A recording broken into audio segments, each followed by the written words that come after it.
Edward Thomson joins us today on the Azure DevOps Podcast.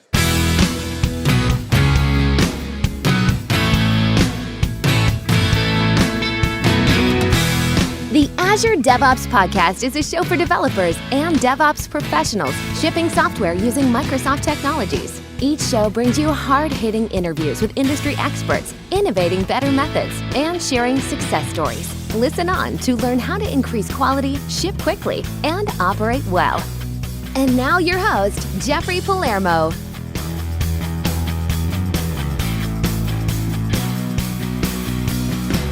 Welcome back to the Azure DevOps Podcast. As you can hear, we are recording from Microsoft Ignite, which you can go online to www.azuredevops.show to see show notes and other episodes. If you've just started listening, go to the website or your favorite podcast directory.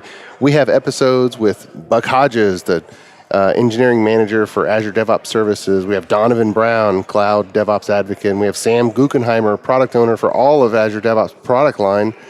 And here at the Microsoft Ignite conference, today's guest is Edward Thomson, and he's a principal program manager for Azure DevOps. He is the maintainer of libgit2, the Git library, a host of All Things Git, the podcast about Git at allthingsgit.com, and the curator of developer tools at developertoolsweekly.com.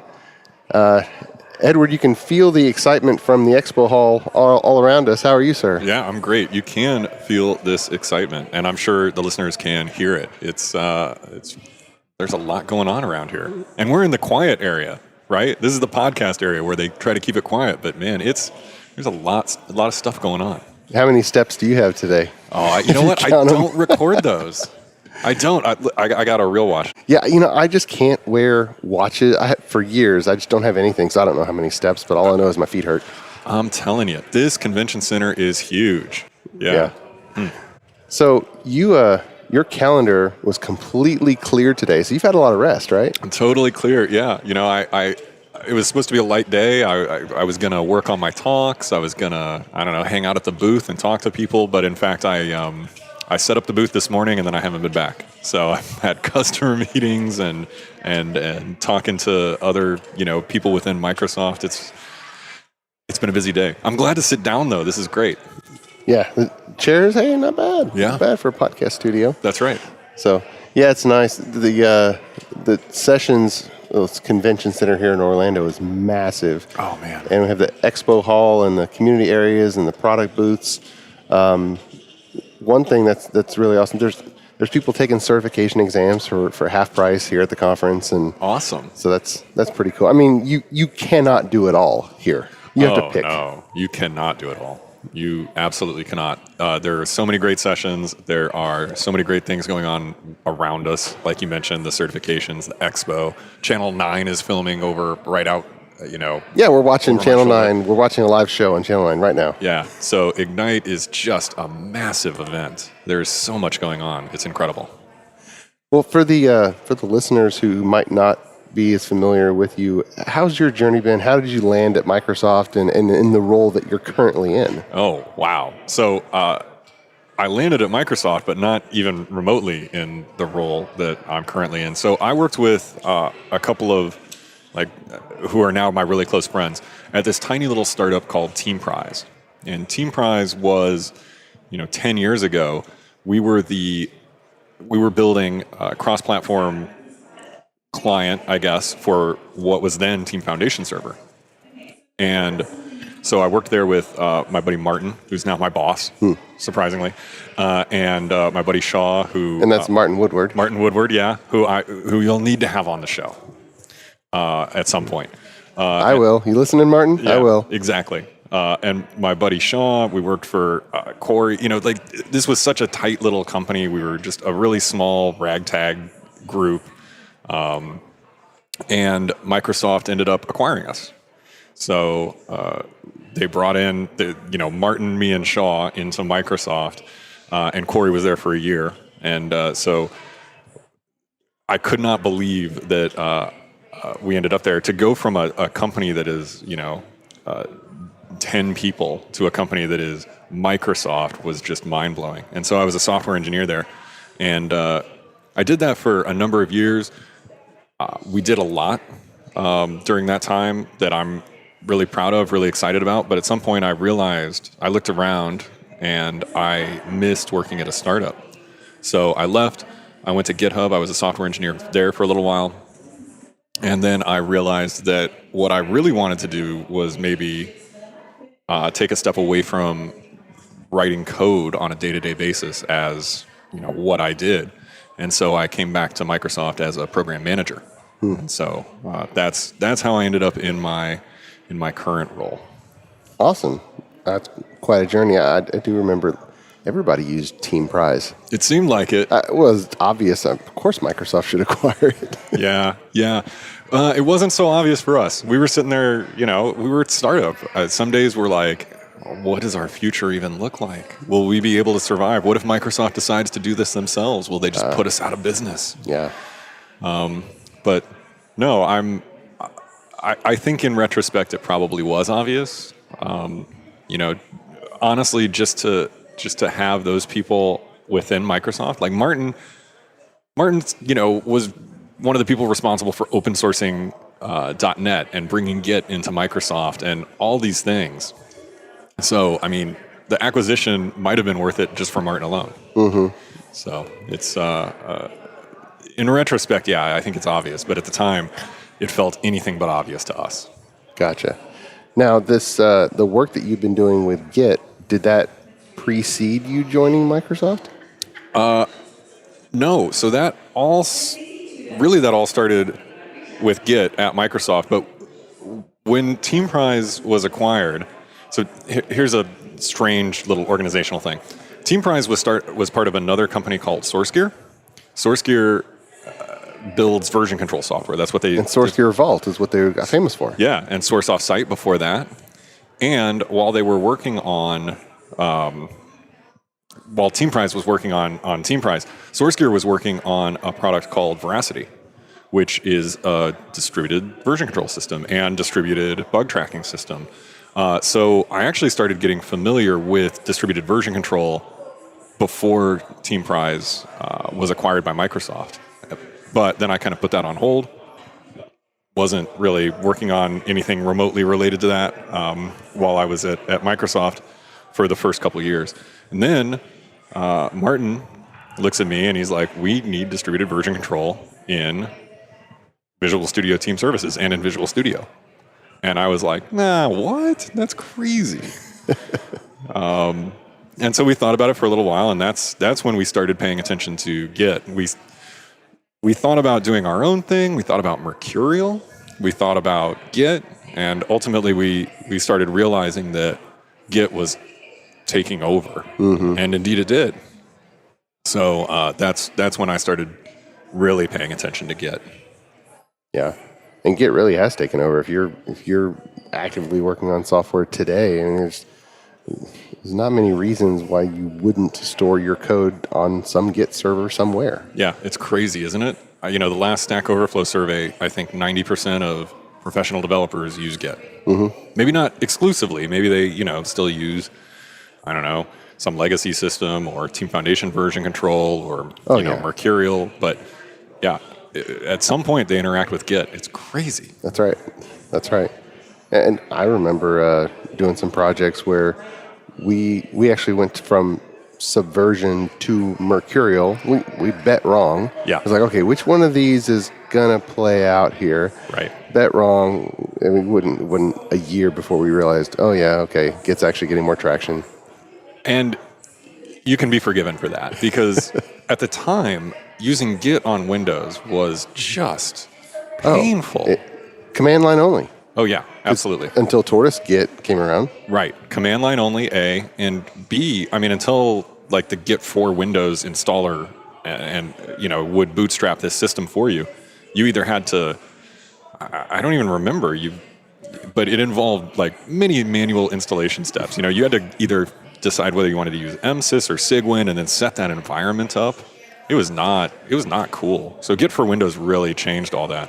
But until that happened, Mercurial seemed like the obvious choice to use, at least on Windows. Mm-hmm. Yeah.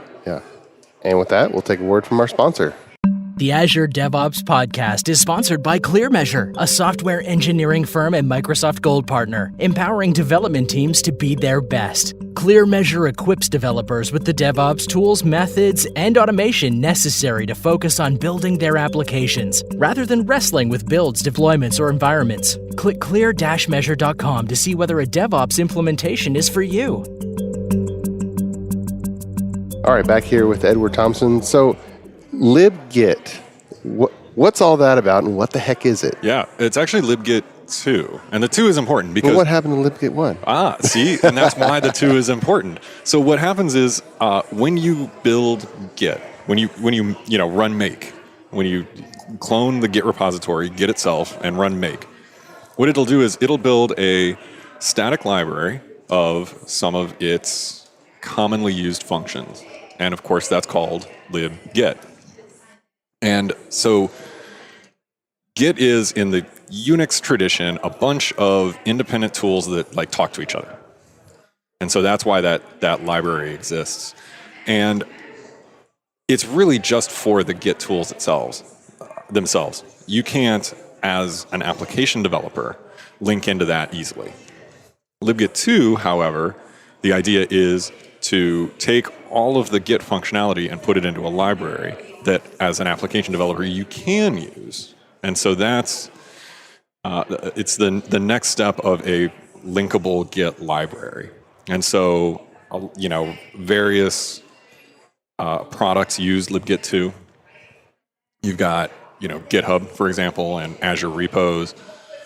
So when you click merge pull request on, pretty much any Git hosting provider, it's actually libgit2 that's doing that work. And then we're used in GUIs as well.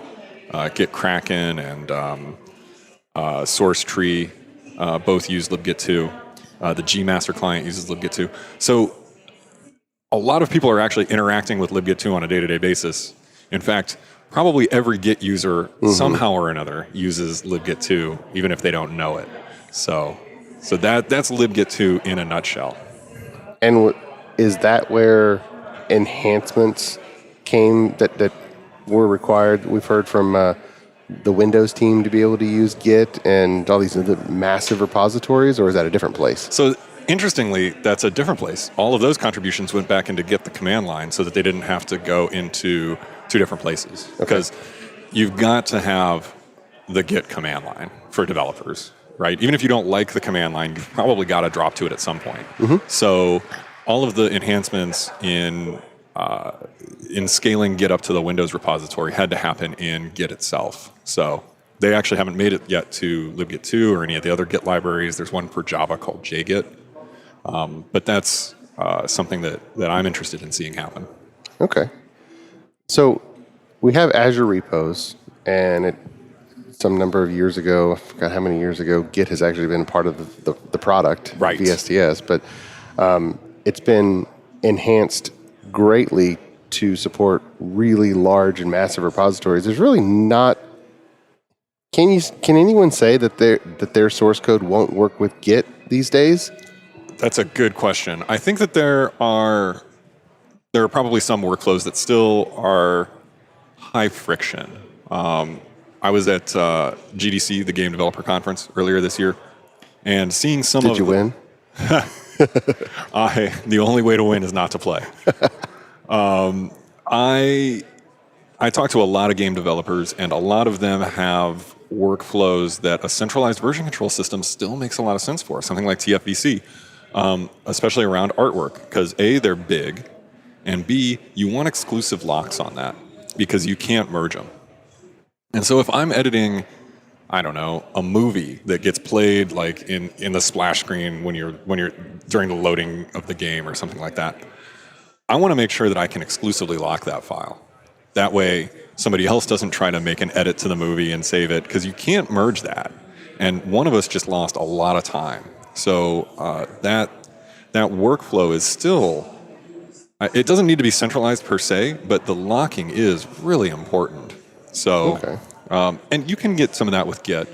So Git LFS 2.0 added locking, but it's still just not a workflow. An acronym police, LFS stands for? I'm sorry, Git large file support. So Git large file support 1.0, Git LFS 1.0, allowed you to manage large files in Git better. So what it does is instead of checking in the actual large file into your repository, it checks in just a stub, a little metadata file describing the large file, and then it sticks the large file, it hands it up to the hosting provider like GitHub or Azure repos, and they'll store that separately. And then when you clone the repository, you just download, instead of downloading the history with all of those big files, you download just those little metadata files. And then when you go to check out the most recent versions, it'll download those on demand. So it's a really nice space-saving, mechanism in the repository, and that's what allows it to handle large files gracefully. 2.0 added a command called git LFS lock. So you can run git LFS lock on a file and exclusively lock it. But the integration still is, it's not as mature as what you'll see in, say, TFVC with the actual ability to lock files. So I think that there's still some work to do there around the game developer workflow. But by and large, I think most people are going to be comfortable with Git in 2018. Now, we can all see that text-based files of all types are mergeable, and that's fine. You mentioned movie files, which I don't think a lot of people immediately think, oh, I'm going to version control this MP4 or this other FLV or right. and audio files and all other types of binary formats. Heck, Word documents, PowerPoint, just anything that's that is not human readable text, right, all up and down. So, are there a lot of people that just are using? Where does it break down? Yeah, I'm gonna say that if you have assets for your software that actually describe something and they tie into the version that you have checked out, that you should check them into your repository as well, right? If you have a Word document, and this is a bad example, right? You would never use Word for this, you'd use Markdown. But if you had a Word document that described how to get started building your code, like for a new hire, for instance, you should check that in right alongside your code, because it's going to change, as your code changes. Because what you write today is not the way you build your code in 6 months, is not the way you build your code in a year. And so you should check that in so that when you need to go back in time to service an old version or to patch something old, that the document is still accurate there too. And so, this is not the best analogy perhaps, but I think that it's important to check that stuff in. And so I think Git LFS is a perfectly reasonable thing to use there. And I don't think that there is a point at which it breaks down, maybe.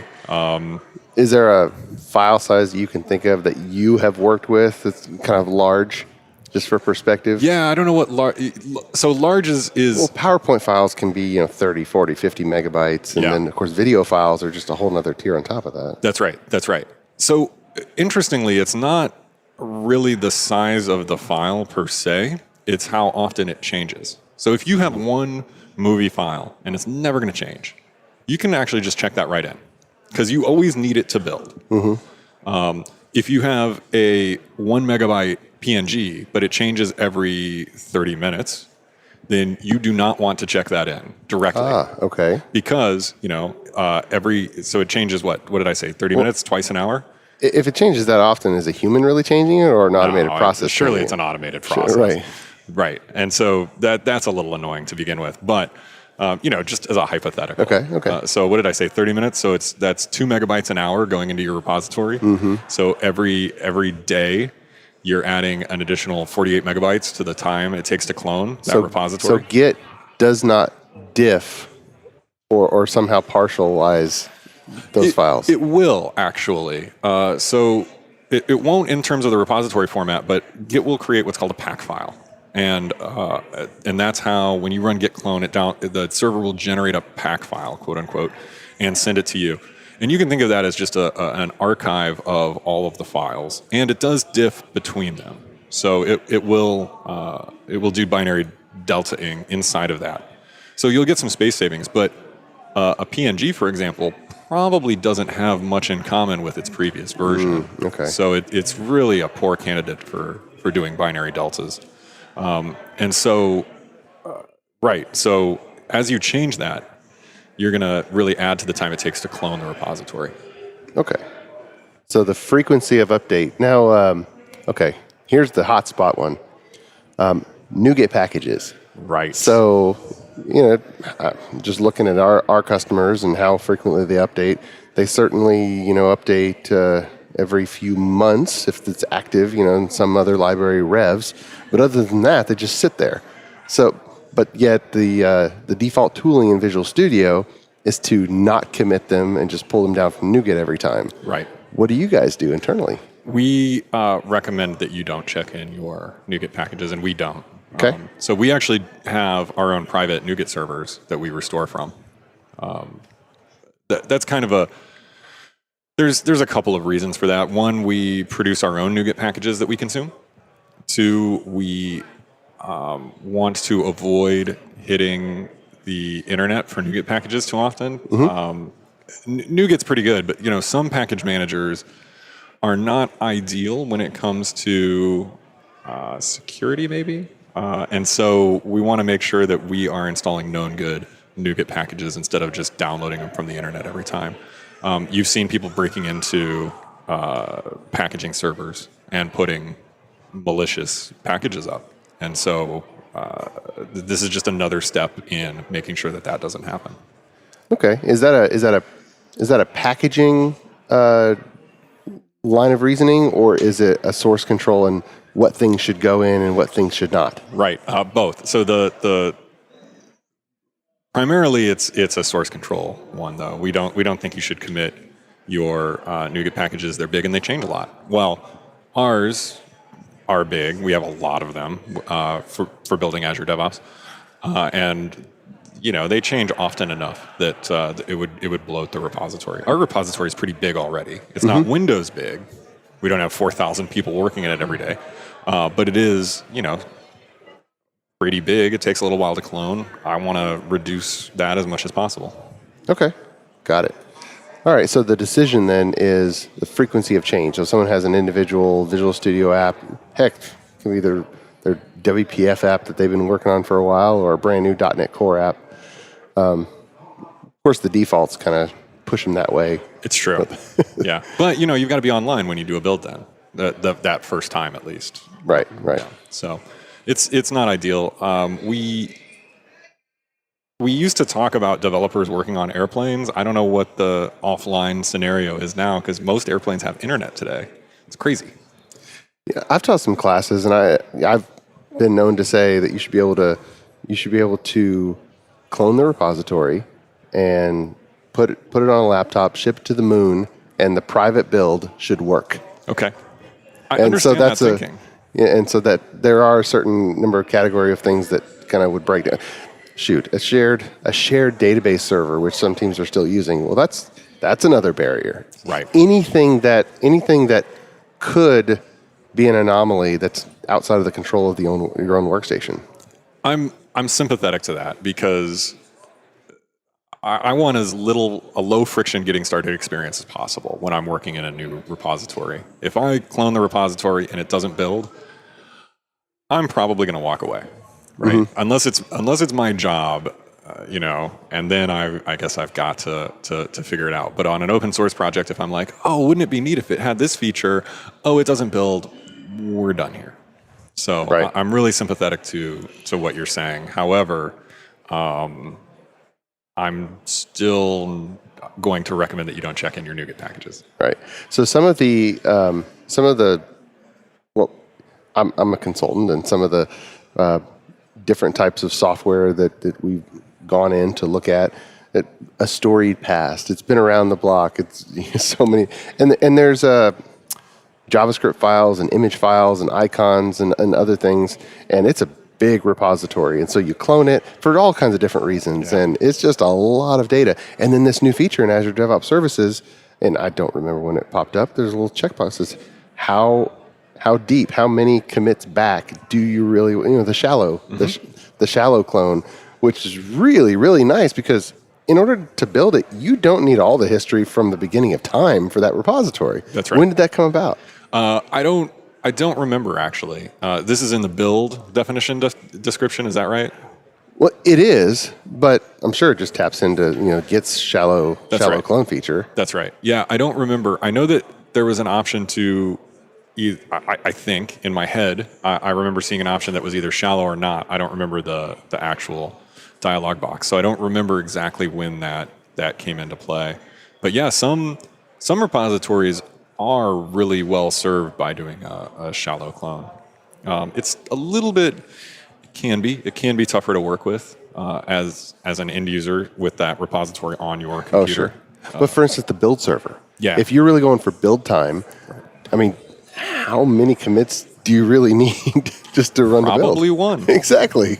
Probably and one. that would really cut down just the time to pull it across the network. And even if it's in Azure, I mean, you look at the build logs and it can still, it tells 30 seconds sometimes, or who knows how long. Sure. Anything you can trim off. So here's an interesting reason why you might want some history, more than just one commit anyway.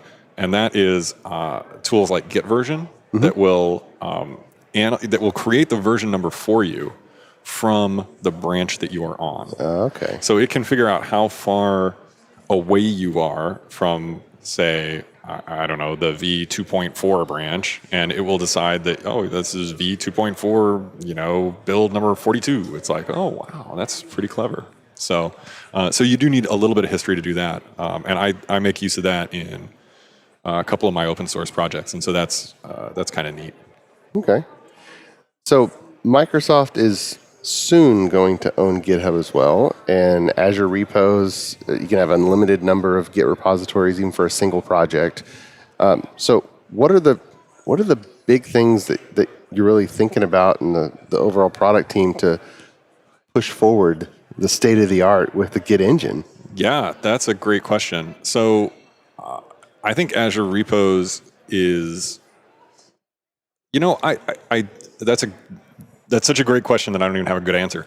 I think that it's going to be, I think that we're just going to have to look at customer demand, to be completely honest with you. So many of our features came from that, like the Windows support, which is called VFS for Git. It started out as what was called GVFS. Turns out there's another GVFS, the GNOME virtual file system. This is what happens when you let engineers name products. So we changed it to VFS for Git, which is close, but not quite the same. Always has to be an acronym. Yeah, I know.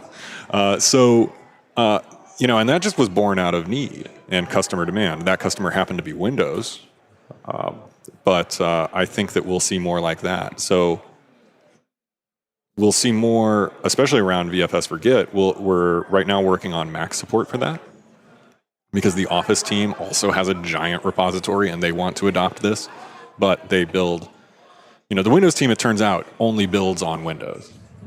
Shocking.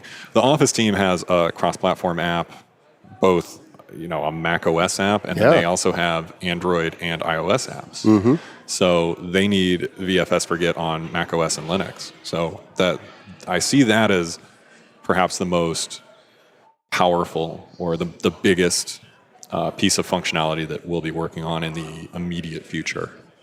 Okay. But no, I think the thing that I like about the Azure DevOps team is that we are so customer focused, right? You'll see Buck Hodges, who was on the podcast earlier.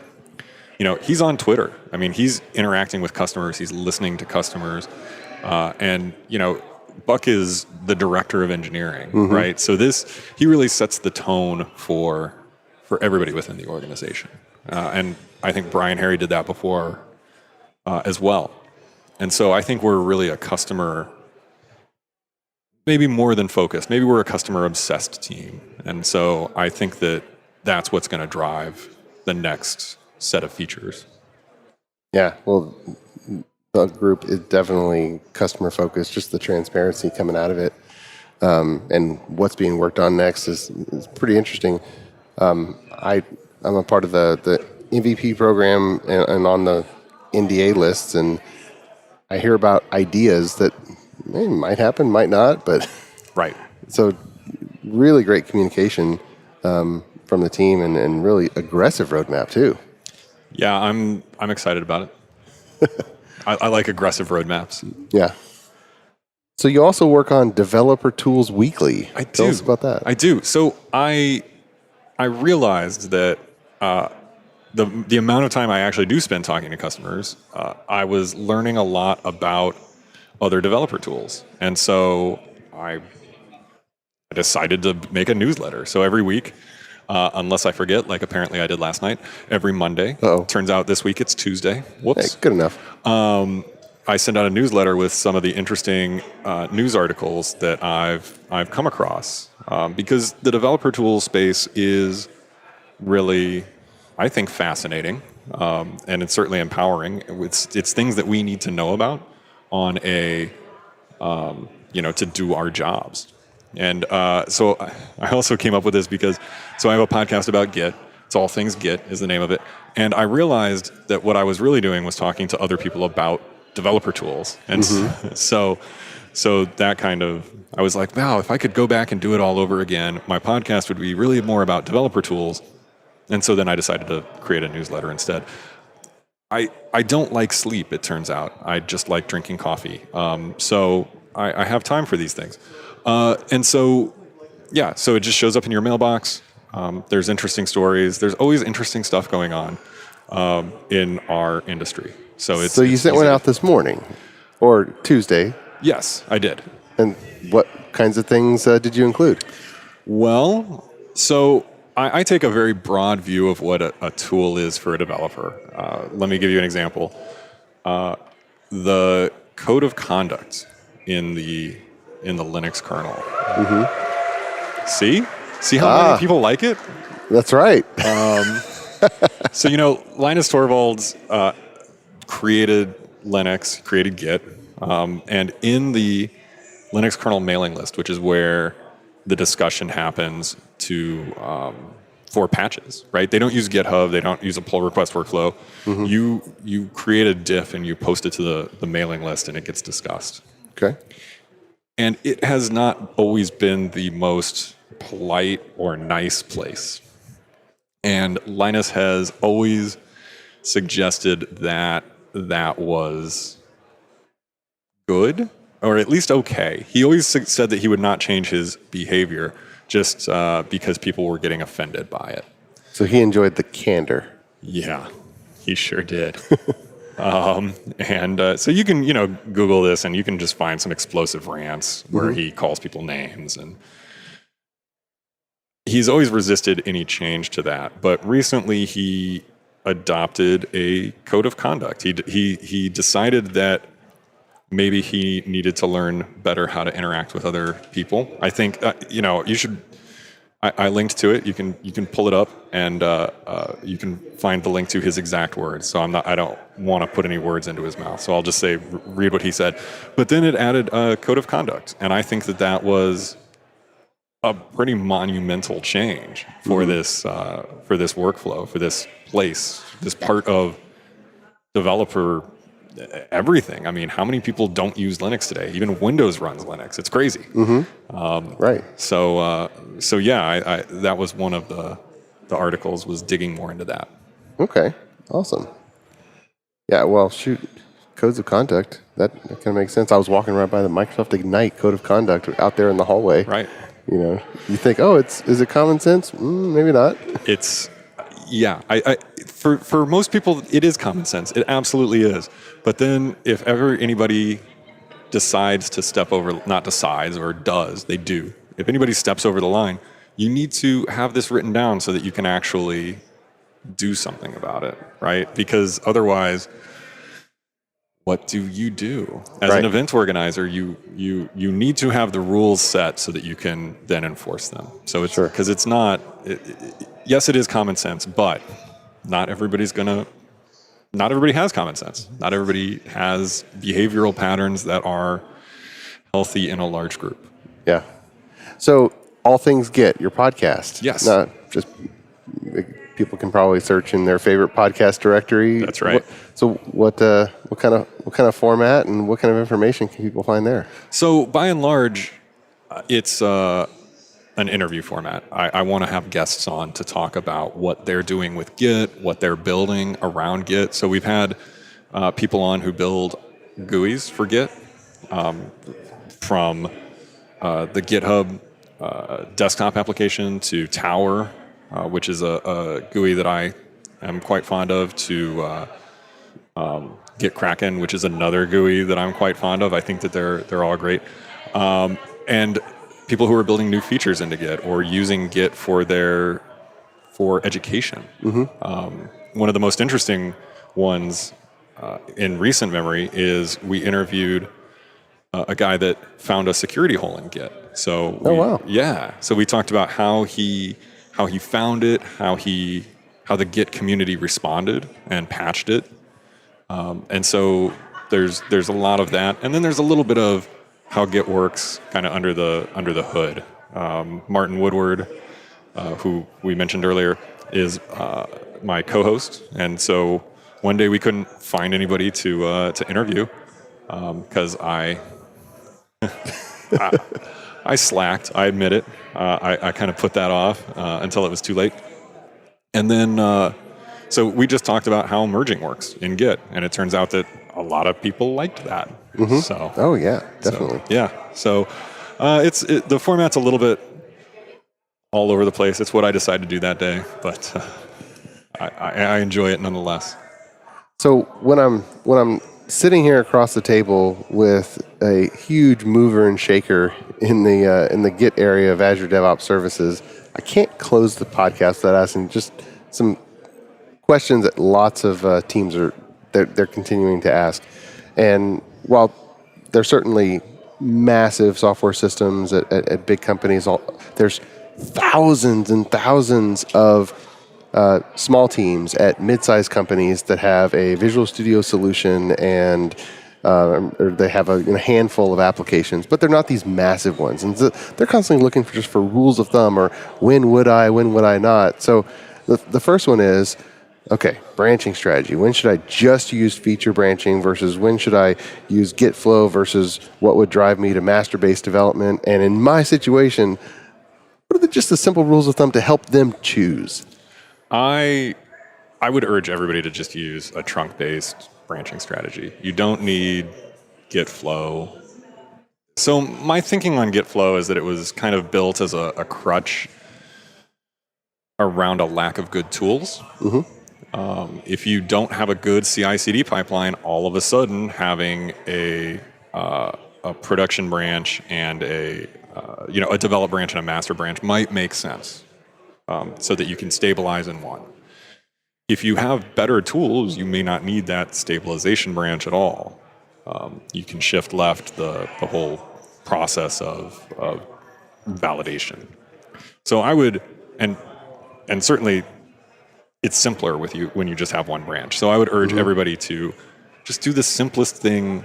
As simple as you can get away with is going to make you happier. And I think most people can get away with trunk-based development. We can. The Azure DevOps team we're pretty big. We're a couple hundred people working in one repository and largely it is a trunk-based branching strategy. We do kick off a new branch when we release so that we can hotfix into that. So we do actually have a branch that maps to production, and then our master branch that has development. Because we don't do true continuous delivery. We don't deliver features the minute that they're done. We deliver features at the end of every sprint. Yeah. So that's why we do it that way. But yeah, I would strongly suggest just keep it as simple as possible.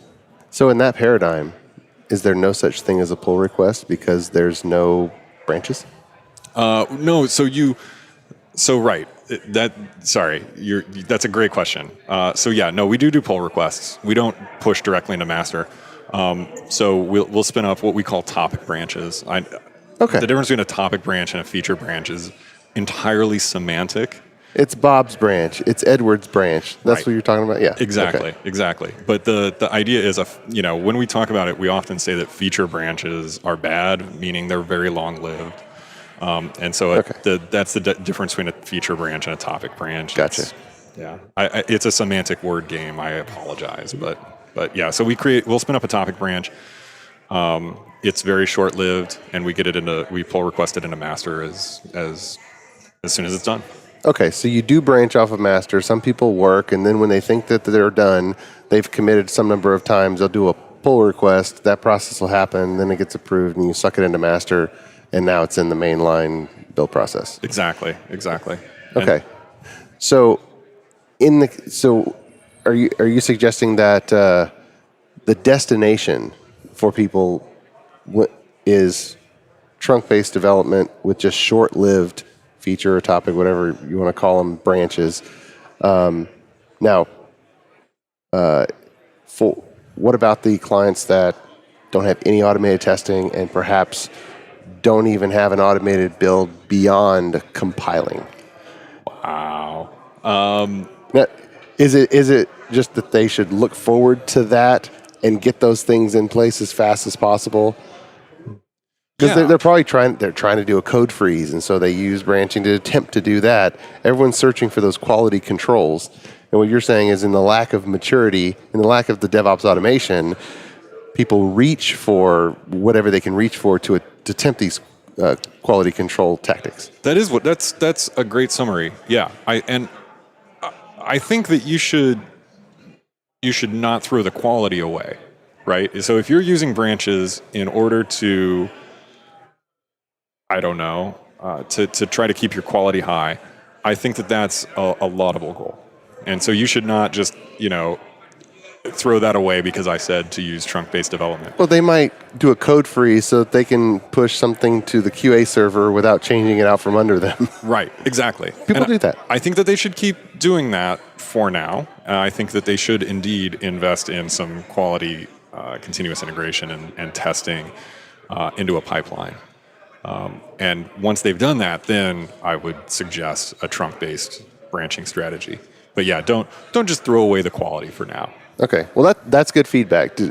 That your statement is, we're going to land at trunk-based development with very short-lived branches with pull requests, and you need to get there. That's right. Don't jump in and throw your quality away to get there. Yeah, but gotcha. That is the target, I think. Okay, awesome. And another one is, how much do I put in the Git repository? For instance, you've seen everything. Let's say you have three different. You have a Git repository per company, per department, per team, per application, and now the early ones are extreme, but you've seen multiple different applications packed in the same Git repository where you say, wait a minute, maybe we need to split this up, or the over-the-top microservices where you have Git repositories everywhere, and then maybe it's too much. So how does the listener decide? That's a good question. And I have seen everything. And, Google does put everything in their company in a single repository. Facebook puts everything in their company in a single repository. I think that goes one repository. Yeah. It's a mono repo strategy. It's called a mono repo. One repository, every product in it, doesn't matter what. Doesn't matter if they're related to each other. Wow. Yeah, it's a little crazy. So we talk about the Windows repository being big. Facebook has an equally large repository. They're using Mercurial. Google has an equally bigger repository, and for all their products, and they're using a custom sort of source control system that they built. I think that might go a little overboard. I want a repository per thing that gets versioned and shipped together.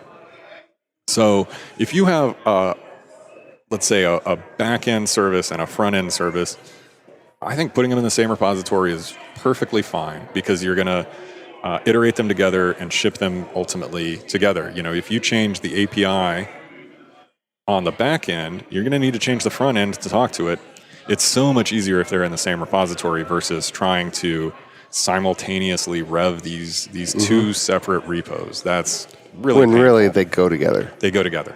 Yeah, put them together. Yeah. If you're Angular, Web API, and a SQL database, one can't live without the other two. That's exactly right. And so I don't think that you need to start pulling things out into their own separate repositories. And to take that to the logical extreme, Windows is kind of like that, and that's kind of why it's in its own giant repository. Is Notepad ships on the same ISO as the drivers, as Candy Crush. Do we actually make Candy Crush? I don't even know. I don't know who makes it. All I know is it ships with Windows.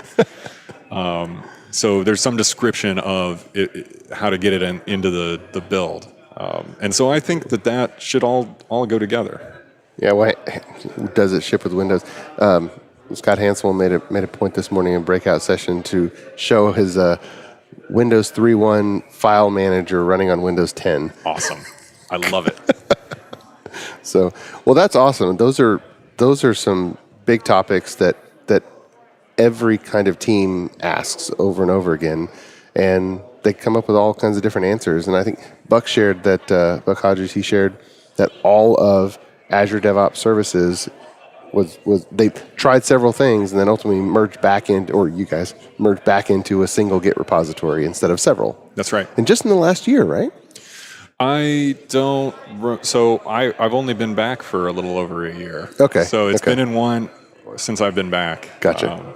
Yeah. And there's, I think if I recall, 30-something independent processes that need to be deployed. So it's not just one thing. There's multiple different services running around, but they're all a part of the same orchestrated system. That's right. And so they're versioned together. You're not going to have version 1 of something and version 19 of the other happily playing together. They all have to move. Maybe they're moving at different speeds, but in generally, it is one product. That's right. Yeah, and again, that's how we ship everything. We just kind of ship everything together. Even though they are largely, you can think of them as microservices, but generally when we deploy it all at once. Yeah. And if we ever change that, then I think that's when it's time to start breaking out into a separate Git repository. That's a good point. If you do ever change shipping it all at once, then it probably means that it has become two products. Right. At that point. Right. And the way they talk to each other is probably somewhat different. Yeah. Awesome. So this was a lot of great information. Is there anything else that you'd like to share with the listeners before we wrap up? Go adopt Azure pipelines as well. I mean, we spent a lot of time talking about Azure repos, but I'm spending a lot more of my time looking at Azure pipelines lately. At some point, you realize you worked on version control for a long time, and you're like, wow, Azure pipelines is really kind of cool. So I've been playing around with that a lot, just to, it was quite by accident. When we announced our offer for free pipelines for open source projects. I maintain several open source projects. So all of a sudden I started moving them over to Azure pipelines, and that's really, it kind of lit a fire. So I've been playing a lot with that. So I think it's great. So you have a public projects org now on Azure pipelines? I have several. There's dev.azure.com/libgit2. Okay. And that's, so we used to have multiple CI systems, one for Windows and then another one for Linux and Mac, and maintaining that was really painful. So we were able to move over to Azure Pipelines for everything, and the simplification that it's made in my life has been great. So, awesome. Yeah. And so the deployment destination, would that be NuGet, or what destinations does your pipeline deploy to? So libgit2 is straight C. So we don't really offer much for people. I'm a little embarrassed to say. So you have to post it somewhere, I would think, right? So we don't actually. Okay. So what we do is we use Azure Pipelines just for the CI build validation, and then when we release, we tag a release and tell people, hey, we've released, and you can now download this tar file if you want. And compile it, because we're like some old school Unix C hackers. Then libgit2 Sharp is a .NET wrapper on top of that. Then there's Rugged, which is a Ruby wrapper on top of libgit2. And so they actually do have deployment mechanisms. libgit2 Sharp does create a NuGet package. You're absolutely right. But libgit2 itself does not. Gotcha. Awesome. Well, man, that was a lot of information. Thank you so much. Thank you. Thank you for having me. This was a lot of fun. Awesome. All right, we'll get back to the conference. And Thanks to listeners for listening to the Azure DevOps podcast, and keep shipping. You've been listening to the Azure DevOps Podcast, a show for developers and DevOps professionals shipping software using Microsoft technologies. Go to www.azuredevops.show for show notes and other episodes. On behalf of your host, Jeffrey Palermo, and our sponsors, thanks for listening, and may God bless you.